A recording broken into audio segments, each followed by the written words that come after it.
Olá a todos, o meu nome é Maximila e eu não entendi quase nada do Stalker. Olá, meu nome é Arthur. Eu acho que o Stalker é uma metáfora da relação entre sentido da vida e a própria existência. Esse é um programa piloto do nosso podcast chamado A Coruja de Minerva.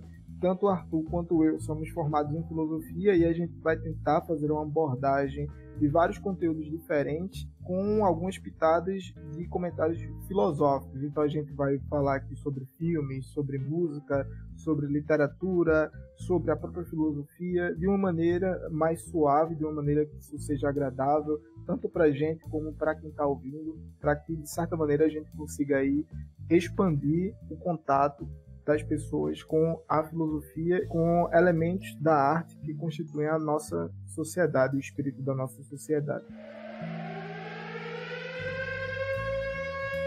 Atenção, a gente vai falar sobre o filme Stalker e provavelmente quem nunca viu o filme vai levar um spoiler muito grande, então continue por sua conta em risco. Para começar, Arthur, então, quem foi Tarkovsky? Tarkovsky ele foi um cineasta russo, né, como eu disse, bastante importante para a história do cinema. Precisamente Tarkovsky, e aí é algo pessoal, me chamou a atenção pela sua proximidade com aqueles temas que já eram tratados na literatura russa, principalmente em relação à obra de Dostoiévski. Então ali você tem, tanto na obra de Dostoiévski como em Tarkovsky, essa questão dessa relação com a religiosidade, com a existência do discurso científico, com o discurso literário. Quando tu me indicou o filme e o título do filme é Stalker, eu tinha imaginado uma história completamente diferente na minha mente antes de ver o filme, porque a gente usa muito a palavra Stalker como aquela pessoa que sai perseguindo as outras, observando a vida de longe e tá em todo lugar que a pessoa que é o objeto do entre aspas, stalkeamento, entre aspas, do perseguimento dessa pessoa, sempre tá lá. E eu fiquei surpreso com o filme porque eu acho que desviou um pouco dessa questão do que significa stalker hoje. Então eu não sei se foi um erro de tradução, um problema de tradução, uma tradução mal feita do título em russo para o inglês, né? Porque stalker é uma palavra inglesa. Isso é como ficaria direto para o português. Eu acho que o sentido do que ele quer passar, o filme, assim, ele é muito complicado de entender, ele é bastante, como eu disse, assim, ele é bastante metafórico. Por ser metafórico, a gente tem que perceber os detalhes, as nuances do filme. Esse sentido também, dessa nuance, dessa, digamos assim, essa ambiguidade, que ora Tarkovsky, ele mostra o sentido, ora ele tira, fica essa questão meio misteriosa, eu acho que tem a ver com a figura do Stalker do filme. Entende? Então, é um pouco como o papel de um certo observador, que ele observa e aí ele cumpre esse papel no filme. O Stalker é quase como se fosse uma espécie de casta mesmo, assim, de Stalker. Existe uma série de Stalkers, são aqueles que observam, aqueles que, digamos assim, vão para a zona ali para buscar o sentido. Mas isso a gente vai tratar mais adiante, essa questão da simbologia da zona e tal. Já que tu falou sobre zona, que é um conceito, que é uma parte do filme muito importante, eu acho que seria bom a gente falar sobre o roteiro do filme, que é basicamente fundado sobre uma cidade, eu acho que pós-apocalíptica, não sei, com essa impressão que eu tive, num país também fictício, e dentro desse país cai alguma coisa do espaço. Essa coisa que cai provoca uma série de acontecimentos no qual o exército vai lá e não volta mais, então o governo daquela cidade acaba fechando aquela área, e essa área é chamada de zona. Nessa área que é chamada de zona, começa a se criar um boato sobre ela, um boato que essa zona tem a capacidade de realizar os desejos mais íntimos das pessoas. Então, qual é a necessidade de ter um stalker, que é o título do filme? É uma pessoa que tem a capacidade de entrar nessa zona e levar outras pessoas, sem que essas pessoas sejam mortas pelas forças militares do estado que está lá. Então, o roteiro do filme é basicamente essa: uma pessoa que transporta as outras para a zona, até o local em que o desejo seria realizado. Mas aí é o esqueleto do filme, né? Como isso se desenvolve é o que a gente vai conversar agora. Eu acho que a questão do desejo, você tem ali na zona, você tem a zona, e aí você tem o quarto dos desejos. É verdade. Né, que aí já é algo mais específico. O filme tem toda essa conotação, a parte do roteiro e tal, tem toda essa conotação de busca, ou seja, todos eles querem ir ao centro, digamos assim, ao âmago da zona, que é o quarto dos desejos. Quer dizer, então, que todas as pessoas que moram perto da zona ou naquele país fictício têm o desejo de realmente entrar na zona? Eu tive uma impressão diferente, assim. Eu achei que as pessoas que queriam ir para a zona eram as pessoas que estavam numa situação meio desesperadas na vida. Gente com problemas insolúveis e com problemas psicológicos, problemas existenciais. Eram as pessoas que queriam ir para a zona, mas todas as outras do país queriam entrar lá na zona. Eu acho que existia uma certa curiosidade, entende? Que rondava geral. A zona ela tem esse aspecto no filme metafórico dessa certa curiosidade, especificamente, assim, entende? O sentido aqui da zona, eu acredito que é quase realmente uma metáfora do próprio sentido da vida e da existência. Quer dizer, da vida não, especificamente da existência, entende? O filme passa muito isso, assim, há uma certa vontade das pessoas. No próprio roteiro do prosseguimento do filme, ele diz, por exemplo, que aquilo que caiu ali, que ora ele diz que é um meteorito, o físico, por exemplo, diz que é um meteorito, e aí o próprio Stalker diz que não sabe ao certo o que era. Aquilo caiu há 20 anos atrás, e as pessoas iam para lá buscar. Ali existia, digamos assim, pessoas morando, e aquela área teve que ser recuada.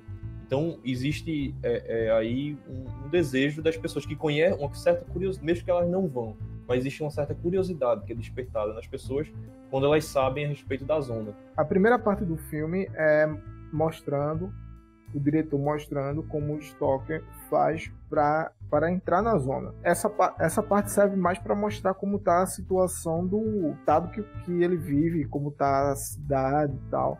É uma coisa meio abandonada, meio destruída, e meio que cria já um clima de isolamento, de afastamento, de solidão. E seria massa, Arthur, tu falar sobre alguns elementos técnicos do filme, como não que a gente seja técnico disso, mas tu pode perceber de questão de cor, questão de posição da câmera, da luz, para entender como Tarkovsky quis diferenciar a vida fora da zona e a vida na zona.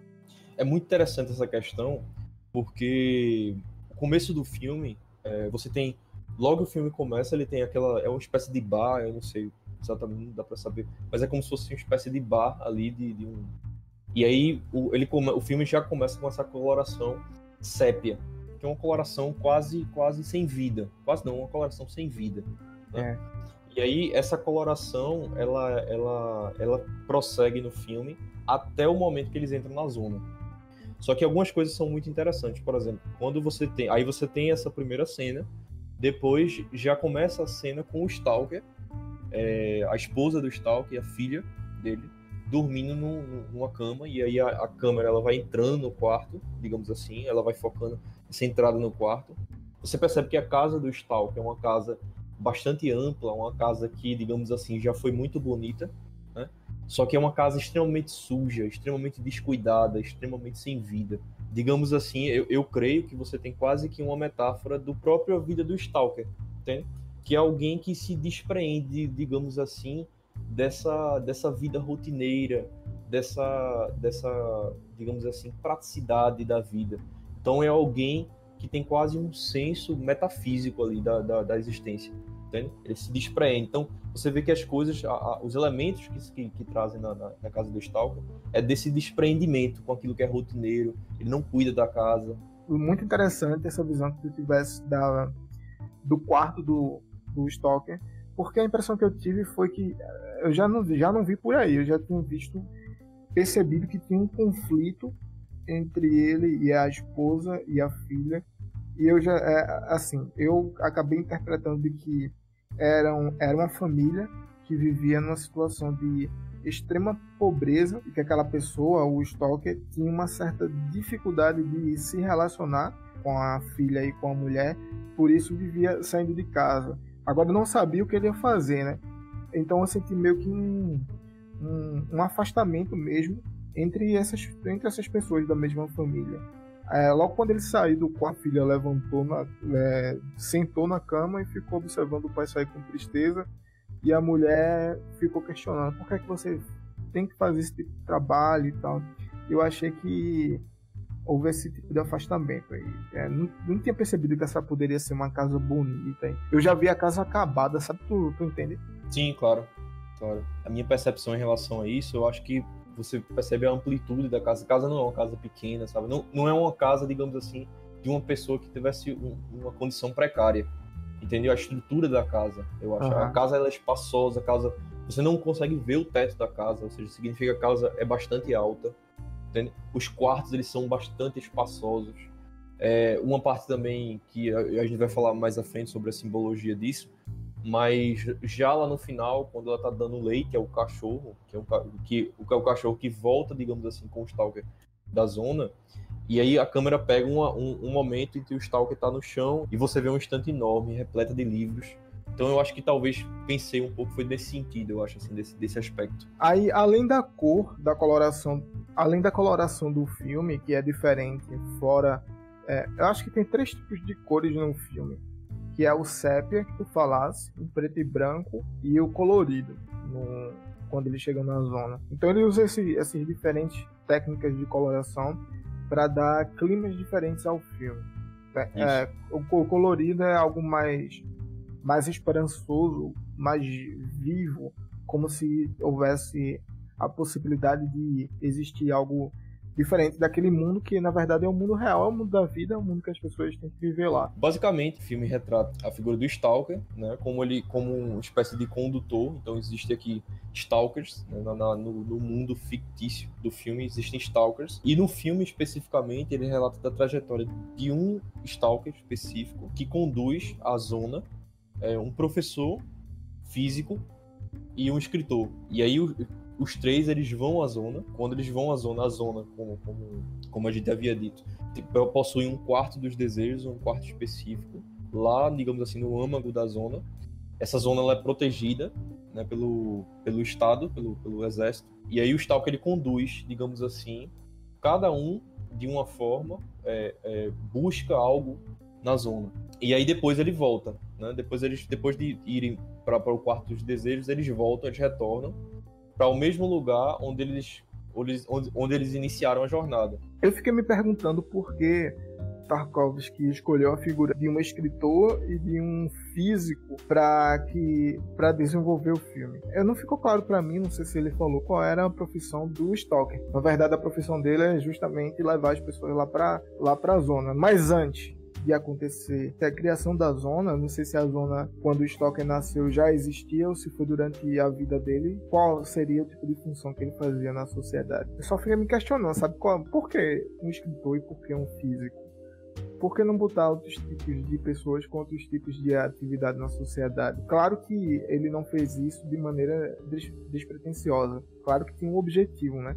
Cada um desses personagens oferece uma visão diferente da sociedade e como eles encaram essa coisa do mistério da zona, que é essa coisa tão importante que a gente vai falar o tempo todo sobre. Eu acho que o sentido aqui adotado, eu acho que Tarkovsky ele foi genial ao pegar esses 2 personagens assim. Se você pegar, eu acho que ele realmente assim estereotipou o personagem intencionalmente, porque aqui você tem, digamos assim, a representação do discurso científico, né? O discurso científico, e aqui e na figura do escritor você tem a representação, digamos assim, de uma existência totalmente desprovida de um significado transcendente. Então você tem ali a figura de um niilista, alguém, por exemplo, que ali já no começo do filme ele vira ele chega com uma mulher, né, para falar com o Stalker.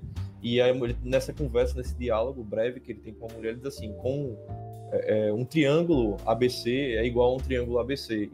Isso é mais ou menos assim, destituindo o mistério das coisas. Parece que é uma inversão para mim. O físico, que deveria ser o niilista, não é o niilista. E o escritor, que é a pessoa que deveria escrever sobre os valores e sobre coisas que fazem parte do espírito da humanidade. Alguém que abandonou completamente isso. Que louco, né? Tu percebe desse jeito a visão desses dois personagens ou de maneira diferente? Eu acho que assim, existe um discurso também muito marcante, que é quando eles se encontram, né, para ir para a zona, um discurso bastante significativo, que é onde o escritor, digamos assim, o escritor ele tem essa pegada, digamos assim, de análise, né, essa pegada quase psicológica de análise. Inicialmente ele tem isso. E ele vai falar sobre a verdade, ele diz assim, que existem aqui buscas diferentes, eu acho. Ele diz assim, enquanto o físico, o escritor vira para o professor e diz assim, você pega um punhado de próteses e diz, eis a verdade. Depois você pega, sei lá, uma teoria sobre coisas e você diz, eis a verdade. Eu procuro a verdade, corro atrás dela e quando encontro a verdade é um punhado de bosta. Entende? Sim. Isso é bastante significativo porque você tem duas buscas completamente diferentes aqui. Eu acho que eu me referiria a niilismo no sentido de que o físico ele tem, digamos assim, a conceber a verdade como uma verdade científica, entende? Então aqui você tem, de qualquer forma, alguma verdade, entende?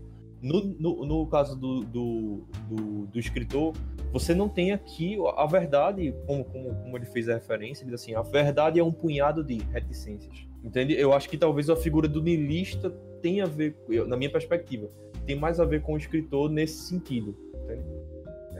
No sentido de que ele não procura a verdade. Interessante, porque ontem eu estava fazendo uma pesquisa aqui sobre verdade, rapidamente, não vou entrar muito nisso, mas o físico, o professor, a verdade dele seria uma verdade mais no sentido de aletheia, de desvelamento, né, das questões da natureza, aquilo que está por trás. E é engraçado porque quando ele fala, quando você vai decompondo a matéria, você encontra prótons, depois nêutrons, até descobrir o que os pré-socráticos chamavam de elemento primordial que constituía todas as coisas. Mas isso é um tipo de verdade que a gente, até hoje em dia, a gente procura, a ciência procura, e a gente usa para defender as teses e o desenvolvimento da sociedade. Ele procura a verdade. Tu está querendo dizer, então, que o cara que escreve literatura, para esse personagem, não existe nenhum tipo de verdade fixa. É como se... fixa entre aspas, né? Como se ele estivesse flutuando aí em subjetivismos, tivesse completamente abandonado e vivesse a vida assim, sem nenhum tipo de certeza. É isso. Você percebe que a figura do escritor, ele é uma figura extremamente ambígua, né? Ele diz assim, durante todo o filme ele faz, não, eu busco inspiração. Aí ele diz assim, não, eu busco inspiração pra quê? Pra merda nenhuma, né? Então ele sempre vem com essa conotação, que é até uma linguagem às vezes um pouco violenta, eu acho assim, sabe? Então ele fica, não, será que sou gênio? Escreverei para quê?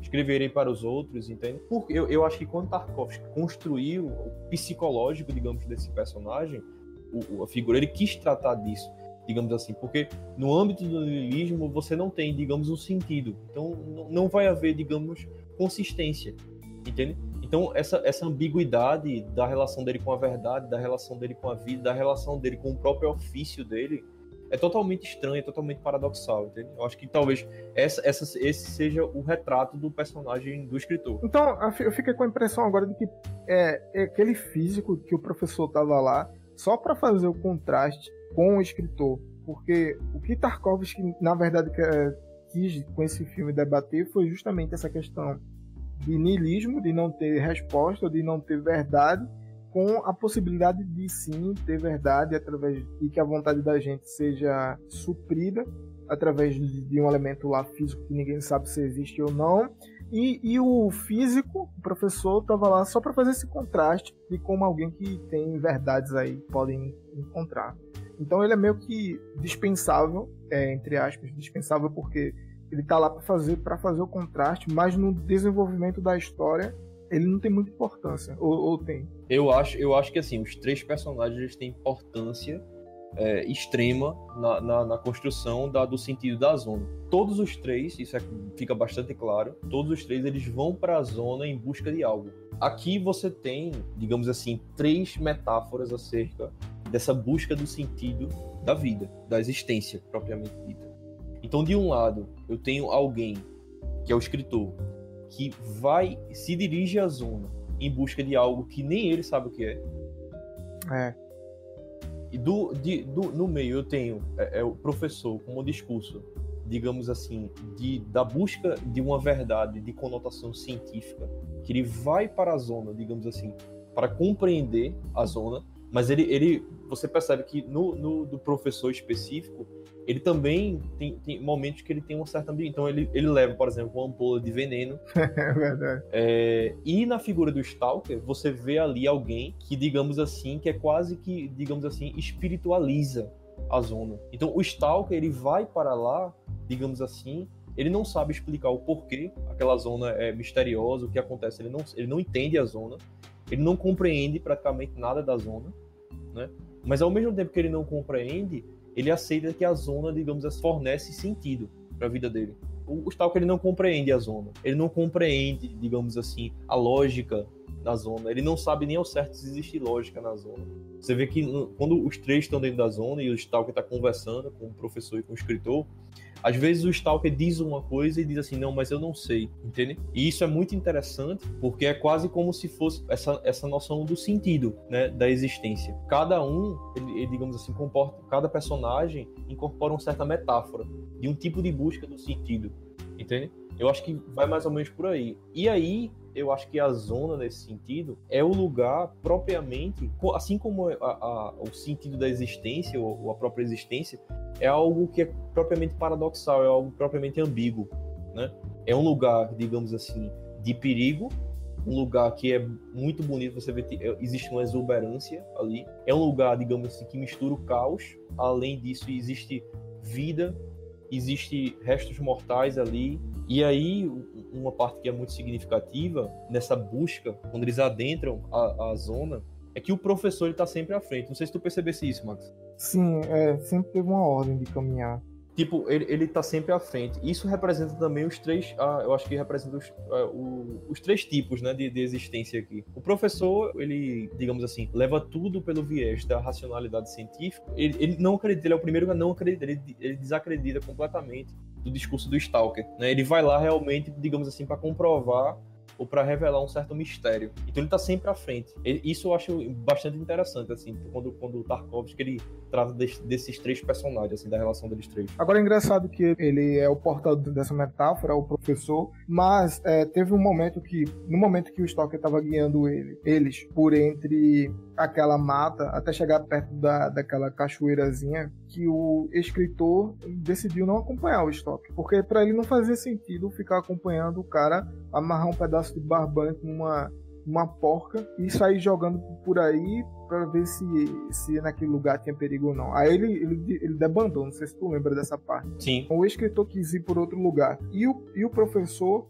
ficou, saca? Então isso que ficou estranho para mim. Porque o professor que tem essa racionalidade mais científica, essa busca por uma verdade que é de correspondência, foi o mais prudente. Ele meio que acreditou naqueles comportamentos super questionáveis do Stalker. Ou seja, como é que um cara que é formado em física, que tem uma especialização super complexa para entender como a matéria funciona, consegue acreditar em um cara amarrando um pedaço de barbante numa argola e dizendo que é para que o caminho muda o tempo todo e que aquela argola vai definir o melhor caminho para ir. O que eu quero dizer com isso é como é que o cara que tem esse tipo de informação acompanha o Stalker, que é alguém completamente duvidável, e o escritor, que é alguém niilista, foi o que debandou, porque para o escritor tanto fazia o que estava acontecendo. Mas eu acho que no escritor ainda tinha um pouco de esperança. Aí o professor fica seguindo o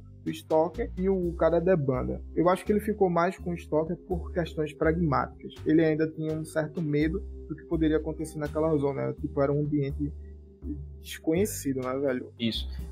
E eu acho também que o Tarkovsky, quando ele faz eu não sei se tu lembra um momento do filme, lá no começo, quando o escritor, ele pega uma garrafa, ele tá saindo, né, do bar para eles irem pra zona, propriamente, e ele pega, tipo, uma garrafa de uma bebida alcoólica, ele tá saindo. Quando ele tá saindo, ele diz que esqueceu alguma coisa, eu não me recordo o que é. Ele esqueceu alguma coisa, E aí o professor ele tá na porta, assim, ele faz, não volte. Aí o diretor faz, como assim, por quê? Ele diz, porque é mau presságio. Eu não sei se tu lembra dessa parte. Eu acho que Tarkovsky, ele também cria essa certa personagem que é uma ambiguidade, porque é alguém, digamos assim, que comporta um certo ideal de verdade que nem harmoniza com a própria vida dele. Exato. Entende?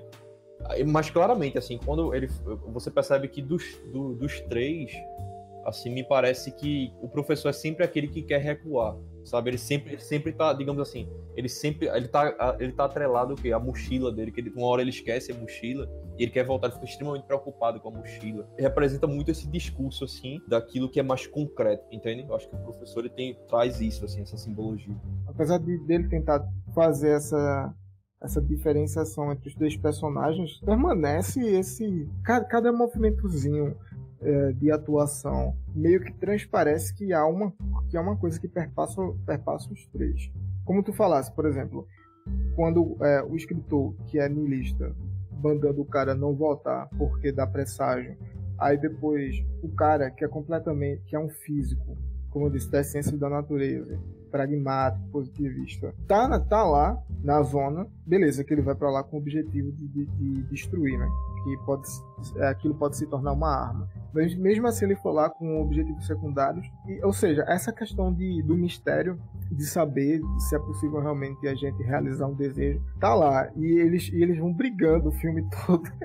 O filme todo são eles dois discutindo, o professor e o escritor, e o Stoker, agora sim, ele assume o papel de Stoker. Ele fica só observando, né, bicho? E teve uma parte que eu acho que foi no primeiro diálogo entre os dois, o professor e o escritor, que parece que o Stoker tá deitado na água. Aí aí os dois dormem. Quando eles acordam, o Stoker vai lá e dá uma resposta.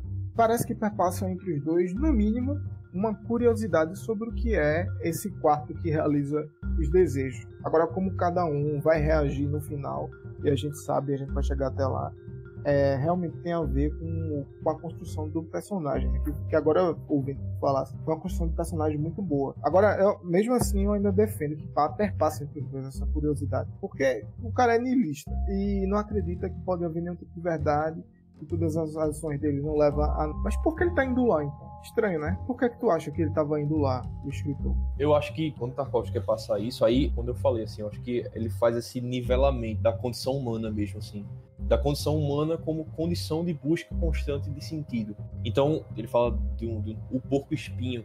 Foi o mestre dele para se tornar Stalker. Esse porco-espinho acabou se matando. Porque na zona, digamos assim, aquilo que era totalmente carregado de sentido, ele transformou aquilo num certo mercado de dinheiro. E aquilo se tornou, digamos assim, um mero emprego de interesse apenas monetário, digamos assim, né? E ali você tem uma perda de sentido e ele se mata, né? Num surto, digamos assim. O porco-espinho, ele se mata depois que ele entra no quarto, aí realiza o desejo dele, aí parece que ele sai da zona, enriquece e uma semana depois ele se mata.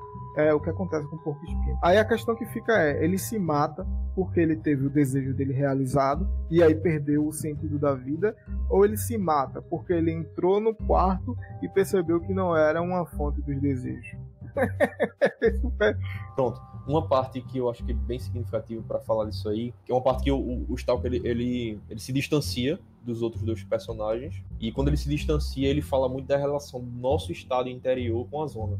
Ou seja, cada um tem um estado interior que tem essa relação de como a zona vai se comportar perante esse estado, entende?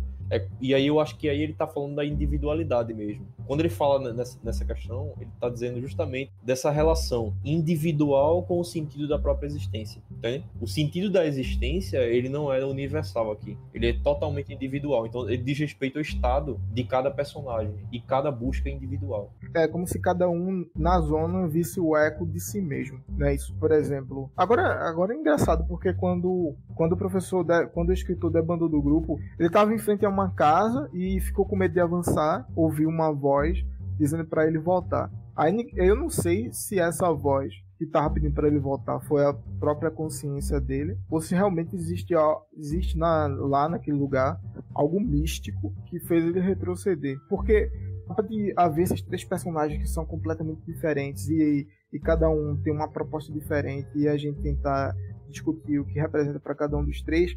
A visão que a gente tem da zona é uma visão muito influenciada. A gente, telespectador, a pessoa que está assistindo, é muito influenciada pela visão do Stalker, sabe? Pelo menos no começo. Pelo menos no começo a gente é muito influenciado pelo Stalker, porque a gente primeiro não sabe o que é a zona. Aí ele começa a explicar o que é a zona e etc. E depois ele começa com os maneirismos dele. O que mais me incomodou foi o cara ficar jogando um pedacinho de uma argola com um pedaço de barbante pra saber se aquela área era perigosa. Aí eu comecei a pensar, será que existe mina? Umas minas implantadas aí no chão? Porque em um certo momento do filme aparecem uns tanques de guerra lá, derretidos e tal. Aí eu fiquei pensando, será que teve algum tipo de guerra por aqui? E tem umas minas e tal. Mas depois eu cheguei à conclusão de que não. E eu acho que isso é um maneirismo dele, porque uma argola não seria capaz de detonar uma mina. Ou talvez seja. Eu sei que precisa de um peso, entendeu? Sobre ela. Aí, então por que o Stalker fazia isso? Porque ele não, por exemplo, tem um momento assim que ele é questionado. Por que a gente não vai reto? Até ali o caminho falta 200 metros. Por que a gente não vai reto? E ele queria fazer circular toda a área, que demorava, sei lá, várias horas. Ele disse, não, porque a zona muda o tempo todo e ela pode pregar peças e tal. Mas por que ele pode ir reto? Eu acho que era maneirismo dele. Tanto que quando o professor esqueceu a bolsa e voltou para pegar a bolsa, ele chegou primeiro que os outros dois no destino, e depois o Stalker ficou perguntando, como é que você chegou aqui tão rápido? Aí ele falou, eu vim reto e cheguei. Justamente. Tá ligado? Justamente. Eu acho que o sentido daquele dele jogar sempre para percorrer o caminho, o Stalker, ele, como eu disse, Stalker, ele digamos assim, torna, digamos assim, a zona quase que uma região espiritual. Então, é como se fosse um lugar de tanta subjetividade ali, e quando eu digo subjetividade, eu tô falando de subjetividade do Stalker, que representa, que se digamos, espelha na zona, e aqui subjetividade do escritor, que espelha-se na zona também, e a subjetividade do professor, que também ela está diretamente relacionada ali na exposição do personagem com a zona. Em que sentido? O símbolo dele jogar, eu acho que é tipo uma porca com um pano branco amarrado, é como se ele quisesse saber onde ele vai pisar, entende? É o sentido daquilo que ele sabe que é totalmente inseguro, o Stalker, né? Ele sabe que é totalmente inseguro, ele sabe que ele não compreende aquilo, entende? E como ele não compreende aquilo, ele vai sempre com muita cautela. Por outro lado, o professor, ele ali tem uma visão totalmente sem mistério da vida. Como se não houvesse nenhum tipo de mistério. Como não há nenhum mistério, aquilo é meramente mato, terra, pedra e lixo acumulado, é tanque, entende? Aquilo é um material, aquilo é o âmbito da materialidade, então ali não há mistério, é só você ir andando e chegar lá. Como os dois personagens, o escritor e o professor, são influenciados pelo Stalker, então o Stalker está dizendo que ali é perigoso, que ali tem tal coisa e tal, então o professor ele tem essa cautela em sempre, digamos assim, não avançar tanto, mas ao mesmo tempo que não avança, na medida que eles vão convivendo ali, o professor vai avançando cada vez mais. Essa questão dos maneirismos, do Stalker e tudo mais, remete ao próprio olhar que ele tem sobre a zona. A minha curiosidade me leva a imaginar como esses três personagens interagiriam no mundo fora da zona. Porque como a zona é algo fora do mundo, algo completamente isolado, então já exige de você uma precaução quando você tá nela. Mas fora do mundo, como é que esses três personagens entrariam em contato, assim, pensando numa conversa entre os três, assim, um cara completamente sedento por significado, outro niilista e o outro positivista. Tu imagina? Eu acho que nesse sentido os três eles estão sedentos por significado, entende? Só que eu acho que assim, ele busca um significado que ele não consegue explicar, quase, eu acredito que o Stalker é quase a figura do religioso, é aquele que, digamos assim, ele não consegue explicar, mas ele sabe que todo o sentido da existência está ali, de modo que ele quase se desespera se destruírem aquilo. O professor, ele busca um sentido, mas é um sentido orgânico da vida. Entende? É um sentido tão material que ali na zona o que há? Mato, como eu disse, né? Mato, pedra e lixo, entende? E o escritor propriamente, ele é sedento de um sentido que ele nem sabe que sentido é, e aí às vezes ele admite que existe um sentido, às vezes ele acha que não existe, e ele fica nesse impasse. Eu acho que vai um pouco nessa perspectiva. E no final ele acaba fraquejando, né? porque no final ele tem a oportunidade de, já passando para essa parte, mas no final ele fraqueja, porque no final ele tem a possibilidade de entrar no quarto e aí realizar o desejo, e acaba, eu não sei se ele fica com medo, bicho, ou se ele, ao entrar no quarto, rejeita completamente a vida que ele teve até então. Ou seja, é como se ele tivesse se anulando e caindo na narrativa do Stalker. Ou seja, é como se ele tivesse que dar um salto de fé e ele não conseguisse. Não? Exatamente isso. Existe não sei se tu lembra, existe uma parte que eu acho que é essa parte quando o Tarkovsky ele realmente quer mostrar esse nivelamento da condição humana, que é quando ele mostra o quarto dos desejos, né, e a câmera ela foca de dentro do quarto dos desejos. E aí você vê que os três personagens eles se sentam, né, ou seja, eles estão aqui na mesma altura. Os três eles estão com um cara de profunda angústia. O professor desiste de explodir o quarto. O escritor, eles tinham tido uma discussão muito intensa, um empurrou o outro, ficou aquela confusão. E aí eles se sentam e Tarkovsky ele foca, digamos assim, ele pega a câmera e foca nos três sentados, né? E nesse momento você tem, eu acho, o momento ápice dessa noção da condição humana, dessa fragilidade humana, de lidar com o próprio sentido da vida. O Stalker, ali, ele é como se ele tivesse dado o salto da fé, entende? Porque ali havia um sentido da vida dele. Ele encontrou um sentido ali, enquanto o físico, o professor e o escritor, eles não conseguiam enxergar nada ali, entende? Não sei se o escritor não enxergou nada, sabe? Porque ele foi até lá. Aí ele chegou na frente do quarto.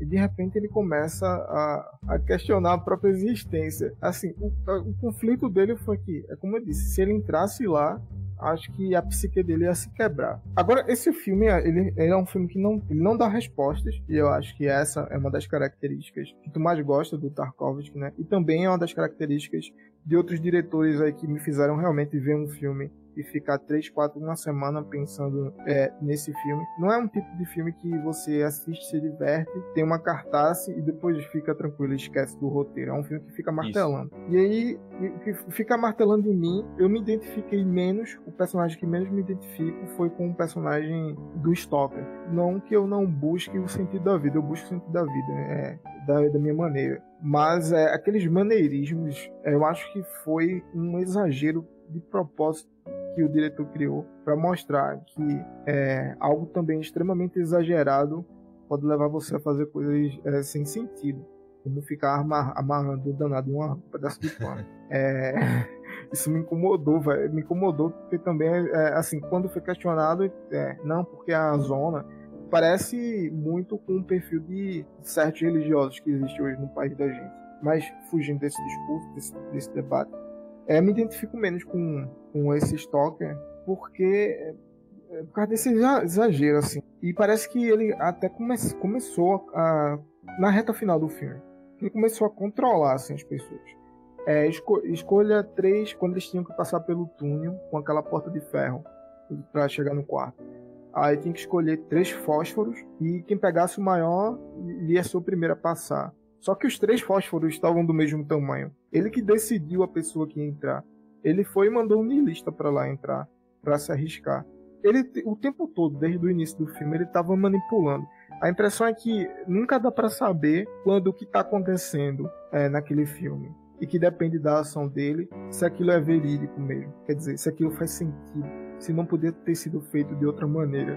Saca? Ele até diz que cada stalker pode fazer de uma maneira diferente. Tudo bem, todo ser humano faria de maneira diferente. Mas será que precisa desses exageros todos? E fica martelando na minha cabeça até hoje. Será que é preciso desse exagero todo na busca pelo significado da vida? O personagem que eu tenho mais apreço é justamente o Stalker. E eu vou dizer por quê. Porque eu acho que o Stalker, quando ele tá lidando ali com a existência, claro, assim, a gente tá falando aqui sempre metaforicamente, né? Então, eu acho que, assim, tudo que acontece no filme é uma grande metáfora. Tarkovsky, ele usa dessas metáforas justamente, digamos assim, para causar esse certo estranhamento no espectador, daquilo, digamos assim, que é bastante paradoxal na existência, né? Então, esse escândalo, a gente olha aquilo, a gente se sente um pouco escandalizado. Mas eu acho que esse é o sentido da própria existência, entende?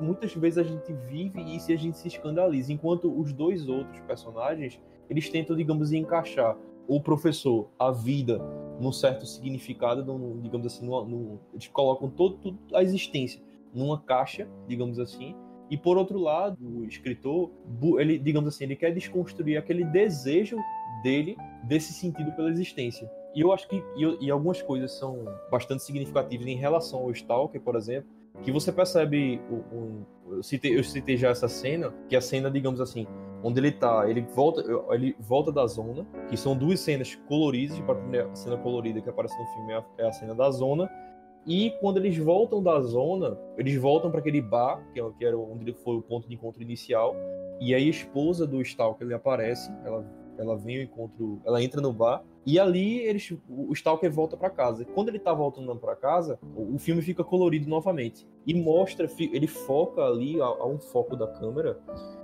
no Stalker com a filha no ombro, a esposa está ali e você vê a paisagem, digamos assim, de um rio e de uma fábrica, a fábrica e os prédios assim. Eu acho que ali é quase como um retrato do que seria a vida, entende? A vida, esse conjunto de instâncias paradoxais, instâncias que a gente entende, que a gente não entende, entende? E ali é quando eu acho que quando ele desloca, ele faz o Tarkovsky, ele pega o sentido do colorido da zona e traz para a própria vida. Então, enquanto toda a existência fora da zona era preto e branco ou sépia, ali naquele momento específico que o Stalker está andando com a família, toma uma coloração exuberante. Será que o filme não ficou colorido nessa parte? Justamente porque ele foi até a zona e meio que, entre aspas, recarregou a bateria de espiritualidade dele e voltou. Porque, bicho, até a interação da mulher dele com ele no início do filme era uma completamente diferente. Ela não queria que ele saísse de casa, ela queria que ele arrumasse outro tipo de emprego. E aí quando ele volta da zona, porque tinha a possibilidade de quem vai pra zona nunca voltar, né?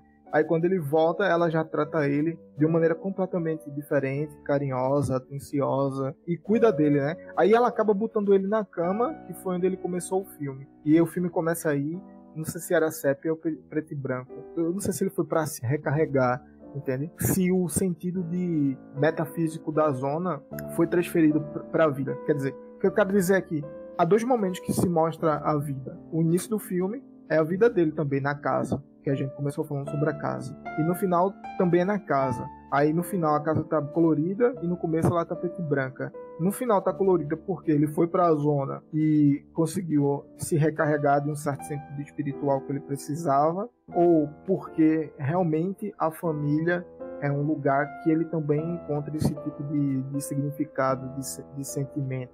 Eu acho que o sentido, no final, assim, dá para perceber que o sentido da zona é bastante interior, certo? Então a zona é só uma metáfora, tipo, a zona é só, digamos assim, a espacialidade de uma metáfora, entende? Mas o Stalker ele comportava aquele sentido dentro de si. É um stalker, beleza? O que é que um stalker faz? Ele persegue as outras pessoas, ele se alimenta da vida das outras pessoas. Aí o começo do filme, essa deve ser uma coisa artificial que eu vou falar agora, mas no começo do filme tá preto e branco. A família para ele não tem tanta importância, a mulher pede para ele ficar, mesmo assim ele vai, ele larga a filha lá, ele vai-se embora trabalhar. Nesse momento do filme, ele pode tá meio descarregado, eu vou usar essa palavra, eu sei que é ruim, mas é meio descarregado daquela energia espiritual. Aí ele vai para a zona, que é um lugar, a espiritualidade está em todos os cantos, está em todo lugar, e ele consegue se reconectar talvez consigo mesmo, com a sua própria espiritualidade. Aí ele volta.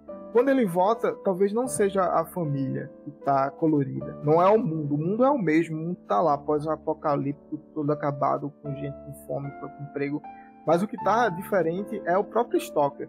Engraçado que os dois personagens, o professor e o físico, continuam a mesma pessoa, sentados lá na mesa do bar onde começaram o filme. Mas o cara volta diferente, vem do mundo colorido. É meio como se ele fosse para lá, se alimentasse da vida daqueles dois outros personagens, conseguisse recarregar um pouco sua espiritualidade e voltasse.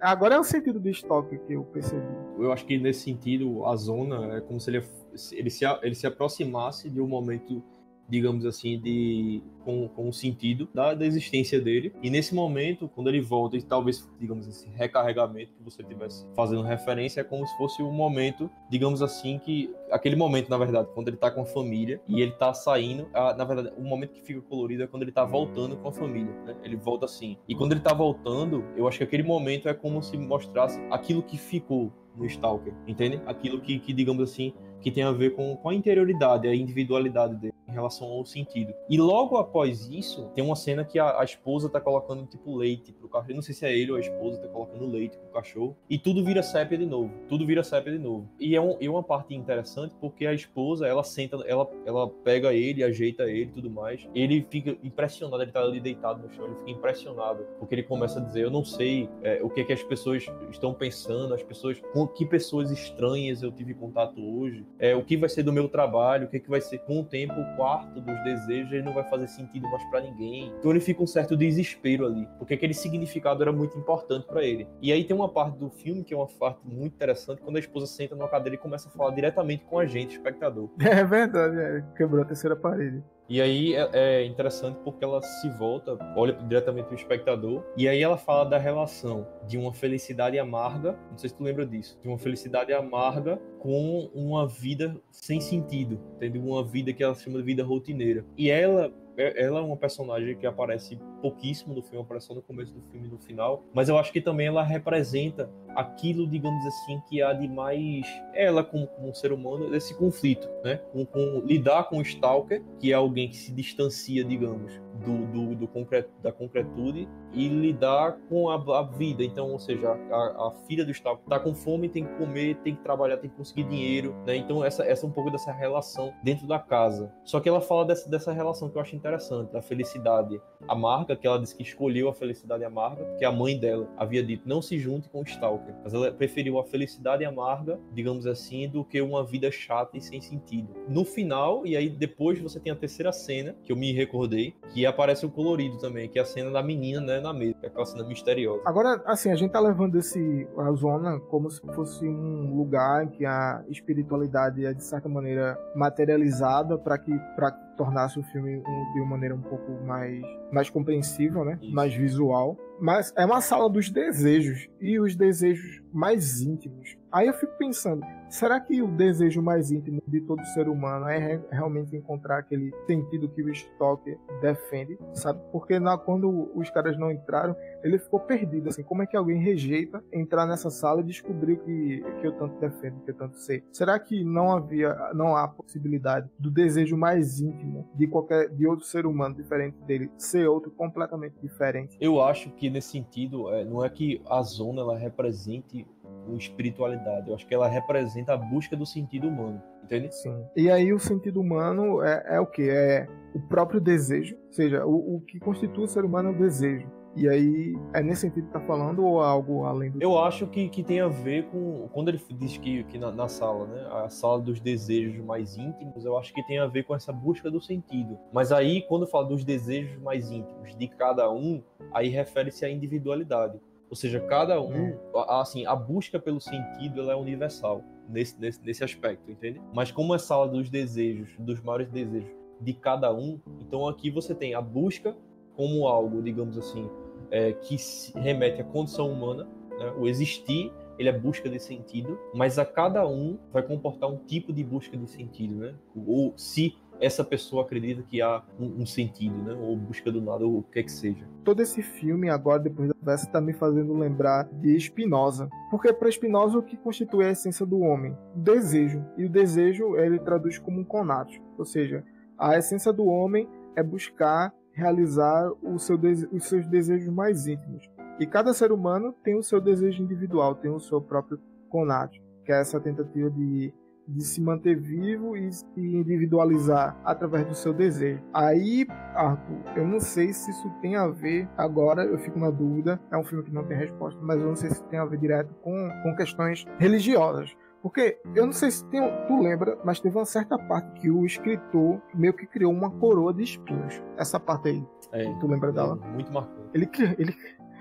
Então, marcante. Ele criou uma coroa de espinhos, botou na cabeça e fez uma analogia direta ao cristianismo. Mas por que tinha que ser esse personagem que tinha que botar a coroa na cabeça? Pra fazer essa dicotomia e ao mesmo tempo essa crítica. Quem não conseguiu entender o filme até ali ficou claro nessa cena, né? Essa questão religiosa fica pairando sobre o filme. Mas agora, como eu lembrei de Spinoza, eu não sei se fica mais, apesar de Spinoza ser religioso. Na própria Zona, assim, em alguns momentos eles começam as discussões filosóficas, eles tocam um pouco em religião, eles falam do altruísmo da arte, né? E cada um à sua maneira, né? O Stalker, ele fala da Zona e durante alguns momentos aparece uma passagem do livro de Lucas, do Evangelho de Lucas, aparece uma passagem do Apocalipse, né? Então eu acho que o filme, assim, falando de espiritualidade, eu acho que condiz, a gente está conversando aqui e fazendo uma certa interpretação por esse tipo de viés, porque aparecem elementos assim que remetem a isso, entende? A espiritualidade remete a elementos da arte. Então o escritor ele vem com aquele discurso do altruísmo da arte, né? A arte oferecendo, digamos, algo ao mundo. O professor vem com aquele discurso da ciência oferecendo algo ao mundo, entende? Fica nesse sentido, assim, a religião aparece, digamos assim, a religião, de fato, aparece em vestígios, entende? Em momentos específicos. Assim. Sim, aparece. Mas aí, como é um filme aberto, eu acho que eu iria mais pro lado Spinoza mesmo. Eu interpreto esse filme mais como essa busca incansável pelo nosso desejo individual. Talvez esse desejo não tenha nada a ver com uma espiritualidade. Não tenha tanto a ver com essa busca de sentido através do cristianismo espiritual. Tanto que eu acho que o Stalker ele é um exagero. Ele é feito daquela maneira exagerada para deixar na cara essa questão da religião. Eu fico até com a impressão que quem deveria ter usado aquela coroa de espinhos era ele, pô. Porque ele parece que tem alguns momentos que ele tem uma semelhança danada com uma personagem de Jesus Cristo. Não sei se tu concorda com isso. Claro que eu tô fazendo, digamos assim, uma interpretação, né, sobre a figura do personagem do Stalker. Eu acho que não há como falar, digamos assim, que o Stalker ele representa algo, digamos assim, com certos maneirismos. Porque, de qualquer forma, o professor também teria seus maneirismos. Entende? Existem os maneirismos científicos, existem os maneirismos nihilistas, entende? Eu acho que o que vem, assim, como centralidade no filme não é que Tarkovsky ele tá querendo, digamos assim, passar a imagem do ser humano religioso como algo, digamos, de superior, entende? Mas eu acho que o sentido aqui é da gente compreender os tipos de busca de sentido da vida, entende? Eu acho que vem mais por esse aspecto. Eu acho que a brincadeira e a simbologia da coroa de espinhos, eu acho que tem a ver com o martírio do próprio niilismo, entende? Que o sentido que o escritor pega do cristianismo é o sentido do calvário na coroa de espinhos, entende? Então é quase como, digamos assim, um certo martírio que o escritor vai passando na existência, digamos assim, por ter ela completamente destituída de sentido. Por que o niilista deve sofrer? Porque não tem sentido. Porque é meio que uma convenção que o ser humano busca sentido nas coisas, busca sentido para si mesmo. Por que a gente existe? Por que a gente não existe? Sabe? É uma convenção pensar assim.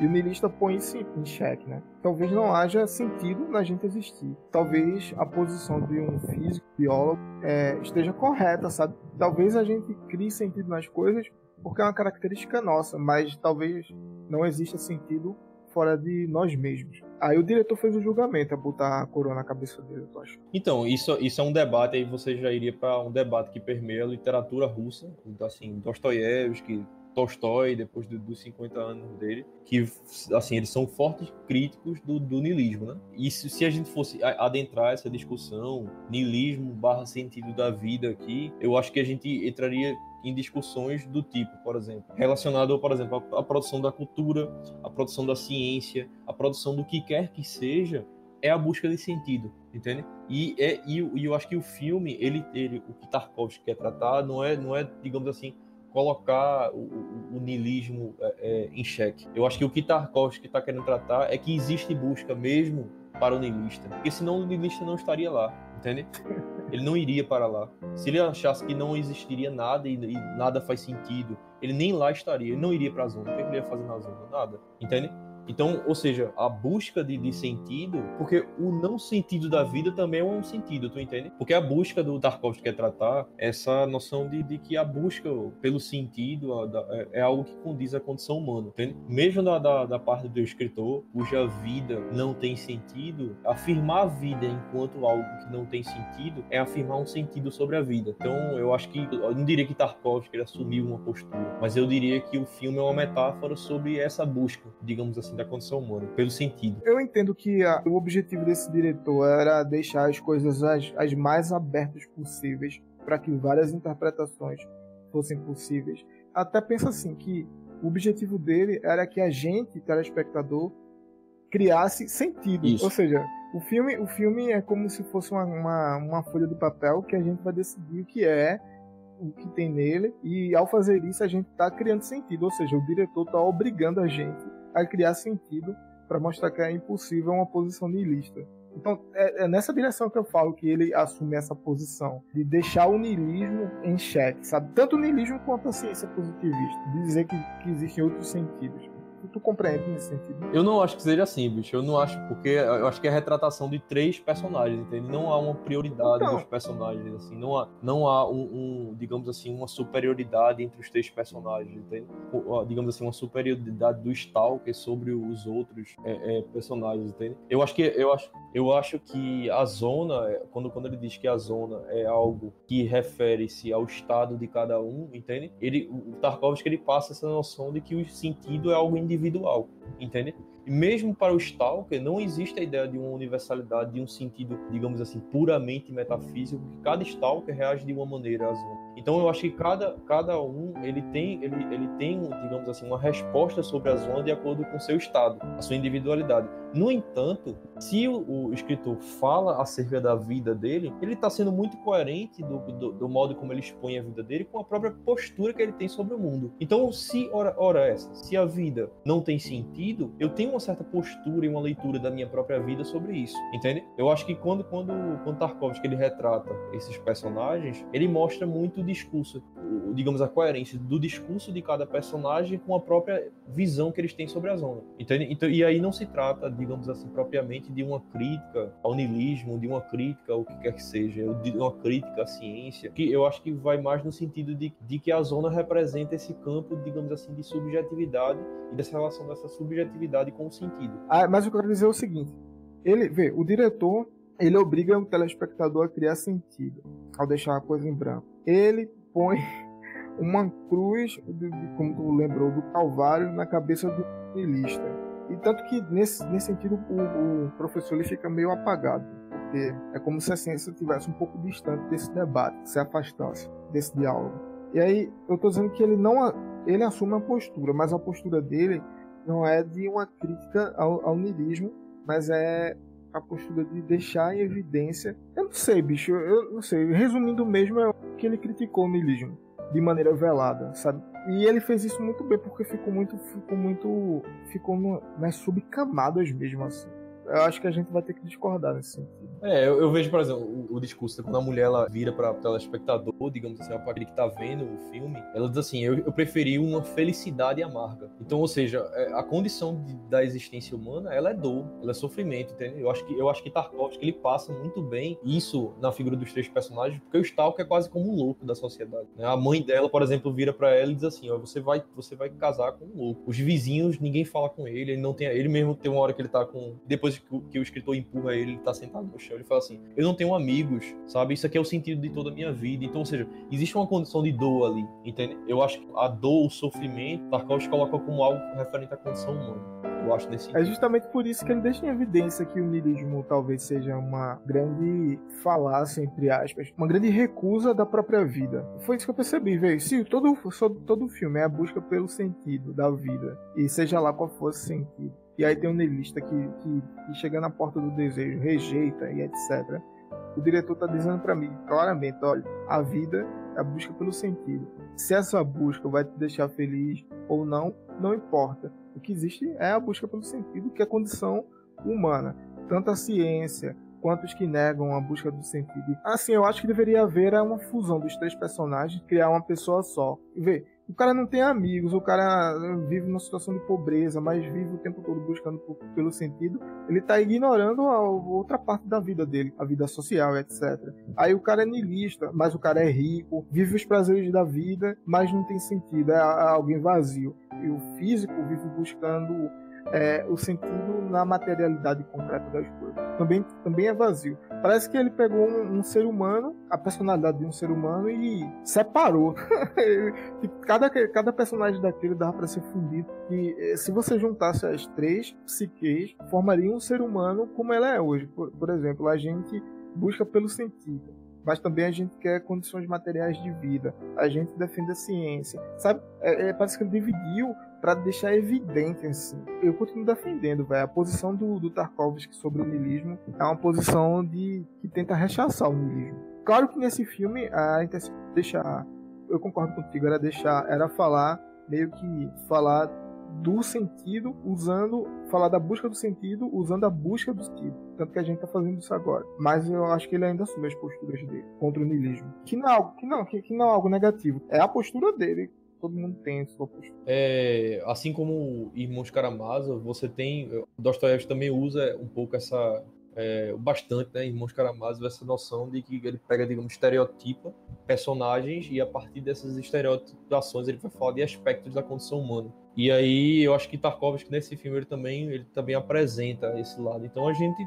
Todo mundo tem um pouco de niilismo, né? Todo mundo tem um pouco desse momento que a gente para e pensa sobre a morte, a gente pensa sobre a própria vida, né? A gente pensa sobre valoração, algo do tipo. Então existe esse aspecto que eu acho que é um aspecto também necessário ao próprio movimento da vida. Assim como é necessário, digamos assim, o certo olhar racional sobre a vida, o certo olhar paradoxal sobre a vida. Eu acho que o filme ele traz essa conotação, entende? Pô, bicho, a gente é filósofo. Qual é a coisa que a gente mais faz através das nossas pesquisas? É buscar sentido. Mesmo os filósofos que são aí apreciados por serem niilistas, alguns, por exemplo, como Nietzsche, que é interpretado erroneamente dizendo que é niilista, na verdade é alguém que rejeita completamente o niilismo, né? Ele quer uma revaloração da vida. Agora eu fico pensando também, se a gente ficar o tempo todo buscando por sentido, a gente vira aquele tipo de personagem religioso que é o tempo todo, bicho, dentro de uma igreja, tempo com a fé, sabe? E rejeita o mundo. Tanto que tem igrejas aí que tem como paradigma rejeitar o mundo. Gente que não pode se relacionar com pessoas fora daquele ambiente, que é a pessoa do mundo. Não pode aproveitar a cultura daquele local, porque é a cultura do mundo. Sabe? Esse é o extremo para mim. Eu acho que essa noção da busca de sentido, ela permeia todos os âmbitos da nossa existência, entende? Na medida que eu vou ler filosofia, eu tô em busca de um sentido. Na medida que eu vou me deparar com a literatura, eu tô em busca de sentido. Assim como na medida que eu vou me deparar com a religião, por exemplo. Só que aí são discursos diferentes, sabe? Não, o que eu quero dizer é, tipo, isso se dá de maneira diluída, não é não? Tipo, a gente lê um livro, aí fala sobre uma coisa que tem importância, que gerou um pouco de sentido. A gente ouve uma música, flui uma obra de arte. A gente encontrou também lá outro pedaço de sentido. Mas imagina, dedicar a tua vida só pra busca de sentido. Isso não, eu acredito que seja um traço realmente da condição humana, sabe? Produção de cultura, produção de discurso, produção de arte, produção de ciência, produção de discurso qualquer que seja, política, ela tem a ver com esse sentido. O diretor põe a figura do Stoker como alguém que tem consciência de que a busca pelo sentido é necessária, e ele leva isso muito ao extremo, sabe? É isso que eu tô dizendo. A gente busca o sentido da nossa vida hoje de maneira extremada. A gente dilui isso em várias atividades. E ele parecia um drogado, bicho. Que tava indo pra zona pra buscar um pouco de sentido, sabe? Eu acho que isso se refere ao próprio ser humano. Porque assim, a gente vê coisas no ser humano que a gente não consegue entender. Então acho que isso o Stalker, ele torna essa ideia, digamos assim, é quase como uma metáfora disso. Eu vejo ali três personagens que são... Os três têm a sua, digamos assim, comportam sua noção de absurdo, daquilo que é paradoxal. Porque, assim, os 3 personagens, eles têm essa ideia de sofrimento, de dor atrelada à vida deles. Entende? Então, se absurdo pelo absurdo, os 3 eles comportam essa noção de absurdo. Sim, com certeza. É porque foi um recurso do diretor, né? Exagerar 3 personalidades para ficar extremamente claro o que está acontecendo. Aí, como exagero, é que eu tô dizendo o seguinte: é perigoso se concentrar exclusivamente na busca pelo sentido e esquecer das outras atividades humanas que você citou que acontecem de maneira diluída. A última cena do filme teve um toque de genialidade do Tarkovsky que vale a pena a gente comentar agora, antes de concluir o programa. Essa cena é bastante enigmática. A gente não consegue, assim, eu acho que como todo clássico, seja em literatura, em cinema, e o que é que seja, a gente não consegue absorver tudo do filme, né? Então muitas coisas ficam, digamos, em aberto, né? Toda vez que a gente vai rever o filme, a gente percebe algo novo. E aquela cena, digamos, a coloração volta. Eu creio que o diretor ele brinca um pouco com justamente com essa noção paradoxal da vida, entende? Então ali você tem uma cena que é absurda e aí a gente não sabe muito bem o que é que está acontecendo ali, se é o trem ou se é, digamos, se a menina tem algum tipo de superpoder ali. Eu acho que Tarkovsky talvez ele queira passar essa coisa, a gente não sabe, não fica muito seguro o que é que está acontecendo ali. A filha do Stock, ela tá sentada de frente para uma mesa e tem alguns copos nessa mesa e começa a passar um trem. Então todas as coisas começam a vibrar, inclusive os copos. E essa menina começa a olhar fixamente para esses copos e os copos começam a se mexer. E aí o filme acaba. Ele resume todo o filme com essa cena. Será que existe algo místico? Será que existe algo além dessa materialidade? Ou é só o trem passando? Aí você que dá sentido, né? Você, telespectador. Acho que ele encerrou um filme de uma maneira muito genial mesmo. Assim. É difícil você ver alguém hoje em dia vendo um filme desse tipo. É um filme excelente, eu gostei muito de ter visto. E não só isso, assim, durante todo o filme você vê a zona, ela é muito metafórica, então muitas coisas a gente entende, outras passam e a gente não consegue captar. Eu acho que ele quer passar justamente essa ambiguidade, né? Essa questão da ambiguidade. Então, se você chegou até aqui, até o final da nossa conversa, eu agradeço muito. Foi uma conversa muito interessante que eu tive com o Arthur sobre esse filme do Tarkovsky, chamado Stalker. Se quiser ver, é um filme que está espalhado pela internet. Tem no YouTube, é de fácil acesso. E agradeço muito a você ter chegado até aqui. Meu nome é Maximilian Salles. Se você quiser dar uma olhada nas minhas redes sociais, vale a pena. É no Instagram e no YouTube, @Maximilian Salles. O no YouTube é Professor Maximilian Salles. Tem uns vídeos lá legais que vale a pena ver. Eu agradeço pela conversa, Max. Foi muito proveitosa. A gente debateu um filme que é tão difícil da gente tentar buscar, digamos assim, significado. Eu agradeço a vocês que nos acompanharam, né, até esse momento. Esse foi o piloto do podcast A Coruja de Minerva e eu agradeço você ter ficado até aqui. A gente aceita a sugestão de todos os tipos para que a gente possa melhorar, a sugestão de conteúdo também. A gente vai publicar quinzenalmente os programas, ou seja, 2 vezes ao mês. Essa é a periodicidade que a gente pode fazer por enquanto. E muito obrigado por ter chegado até o final. E espero que você assista ao filme. É um filme excelente para fazer várias reflexões aí sobre sua vida. Então, até mais, um abraço e até o próximo programa. Até a próxima, abraço.